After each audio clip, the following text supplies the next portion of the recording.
Welcome to Door. Today, we'll explain three core cybersecurity concepts: threat, vulnerability, and risk. Let's get started.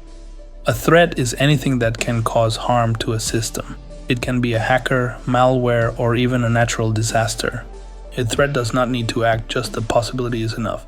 Example: a phishing email in your inbox is a threat even if you don't click it.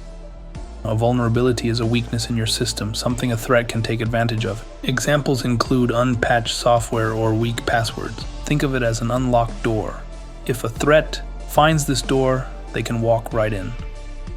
Risk is the chance that a threat uses a vulnerability and how much damage it causes.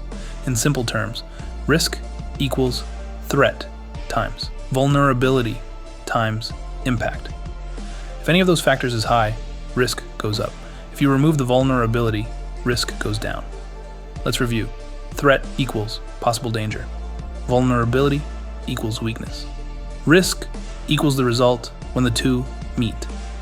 Knowing the difference helps us defend systems better. Thanks for watching Door. Subscribe for more short and clear cybersecurity lessons. Stay smart, stay secure,